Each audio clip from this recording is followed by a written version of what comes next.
Welcome to the OnlyFans Secrets Marketing Podcast. The goal of this podcast is to help both new and established OnlyFans creators learn the basics of online branding, marketing, and promotion to help you make more money with your content and maximize your time online. My name is Richard Lewis, and I have over 20 years of internet marketing experience. So let's get started with today's topic. And that topic is bad OnlyFans advice. So I am back from vacation and ready to get back to giving solid OnlyFans advice on my podcast, or am I? In this episode titled Bad OnlyFans Advice, I'm going to review the not so great tips and tricks I've heard being given out in the OnlyFans community and give my own thoughts on them. All right, so let's jump right in. So, number one, if you don't post nudes, you won't be successful on OnlyFans. So that is definitely something that is around in the community or around as far as what people believe. And, honestly, the reputation of OnlyFans is that everyone gets nude on the platform, and that's how you end up making money. So, nudity is definitely a double-edged sword when it comes to OnlyFans. There's definitely benefits to nude promotion if you are comfortable with it. Many people make, healthy careers, though, from being things like e-girls, gamer, people, and they never have to be actively nude. They can do a lot of risque pictures, a lot of teasing pictures, but never actually be nude. So is this bad advice? I would say definitely, because you can succeed whether or not you decide to be nude or not. Now, obviously, if you have things like paywall content, and you want to be able to display, certain pictures behind that paywall or certain videos behind that paywall, if you end up with nudity, it's likely to be more successful. Certainly, you want to let people know that you are, in fact, doing that behind the paywall.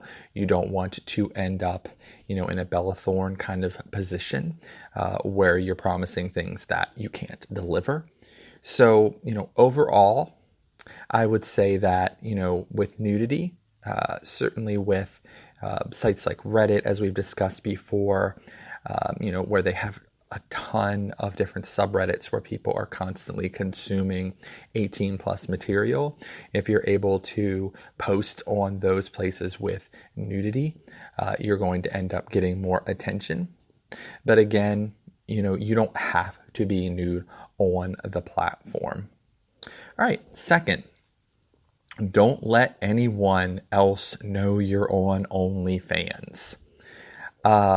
Yes, there is a stigma to being on OnlyFans. I feel that it's starting to wane a bit. It's starting to become, more acceptable. I heard or I read an article about, a woman who got, fired for other reasons, who worked at a car dealership, and that other people in the area had found out that she was on OnlyFans, other sellers, and then they basically, I guess, told the boss, and the boss found some reason to fire that person. But then the next job that she went to do the exact same thing, she just let them know, oh, I'm on OnlyFans, and no one cared. It's becoming like that, where people are starting to just get the idea that it's a site that people are on, and they just need to kind of accept it. And it's more on them for being on the site, consuming, possibly 18 plus material and seeing that person again, with nudity, than it is on the person who's on the site.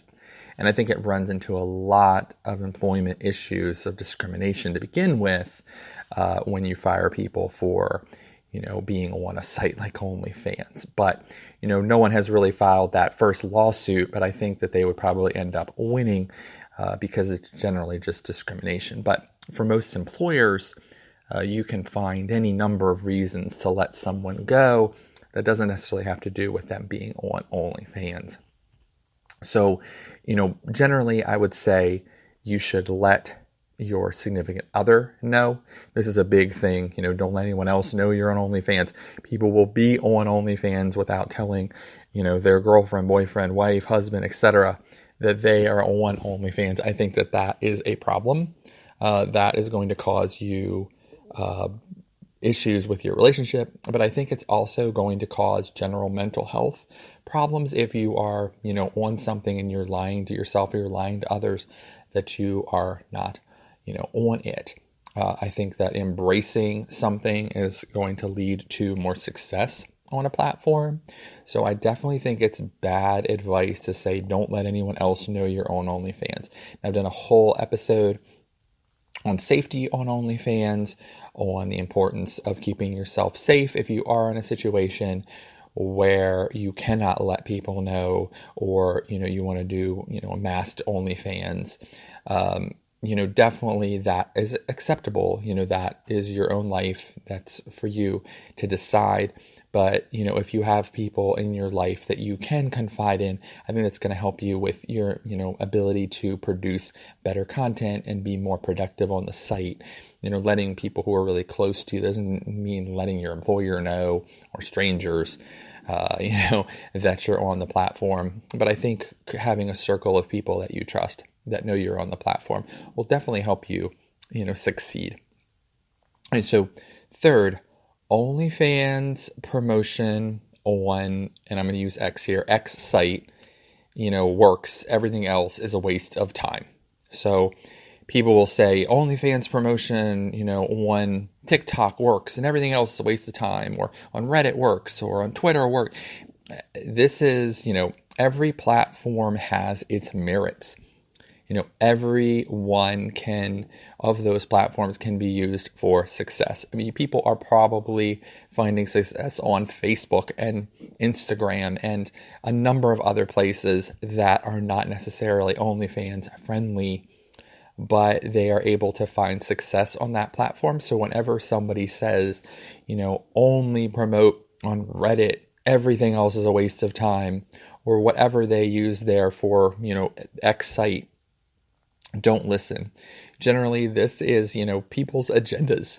So you want to watch out for these agendas, from those who tell you this. So if someone is really strong on promotion on Reddit, they're going to let you know, oh, Reddit's the only answer. I tend to think that, there's a number of ways to succeed. That there are people probably who have found a way on Pinterest to become successful on OnlyFans. I mean, they find a way everywhere on a cooking forum to be successful on OnlyFans. So people will often say, don't use this platform. Now, for me, I did a whole episode on why I feel Instagram is a waste of time. I didn't say that people can't be successful on Instagram. I didn't say that you can't build up your social media presence on Instagram and then become successful on OnlyFans. I said that if you are using OnlyFans, your Instagram specifically for OnlyFans, it's going to be a hard haul up that hill because they have made a lot of issues for OnlyFans creators. It doesn't mean that somebody who has 1 million followers on Instagram can't turn that around and use that to become successful on OnlyFans. So when I talk about differing platforms, I'm talking about it from a perspective of starting at zero and working your way up, or starting with, wanting to do OnlyFans promotion and working your way up, and which platform might be best for you. All right, number 4, quote unquote, fake interest in male hobbies, to gain fans. So basically, faking, an interest in something that might be male dominated so that you put yourself in the middle of it, and thus you can start to gain fans or notoriety from it. People will see through this charade and you'll actually lose credibility. So I definitely hear people out there now saying, go in, to things like sports cards and, niche video games that are primarily, male dominated and just, sit around in those forums or make videos about them and just hope. I think that is nefarious. I definitely have suggested utilizing hobbies, and saying, okay, well, if there's something you already are interested in that just happens to be male dominated or dominated by people who might be interested in OnlyFans, go for it. But I would never suggest faking interest in something like that, because especially in, niche communities, if you don't know your stuff, people will immediately recognize that. And I just think that if you fake something, internally, it's not going to be authentic. And again, you're not going to want to get up and do it every single day. So if you do become, the queen of basketball sports cards, and you don't care about basketball and you don't care about sports cards, going to be a little difficult to get up every day and interact with, people now in that community. And it's just not going to be worth it.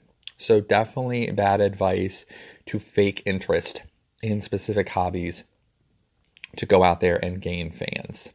All right, number 5, be quote unquote scared of dropping your OnlyFans link.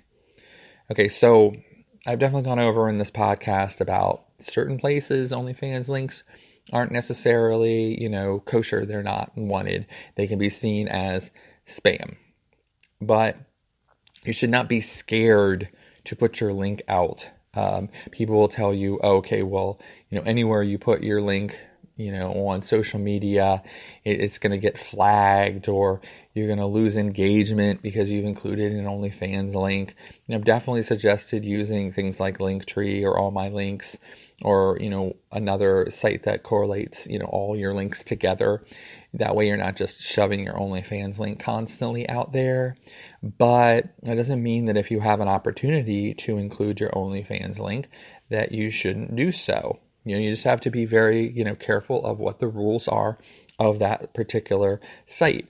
But if you're scared to use your link, you're going to be scared to promote yourself, and you're not going to reach all the people that you want to reach. So when people advise, be very cautious, you should be cautious, but not to the point of where you're like, oh my gosh, every single thing I do is going to cause me issue if I drop my OnlyFans link. Because you should be very proud and happy that you have this link and you want people to know about it. You just want to be respectful of the spaces that you are putting that link onto.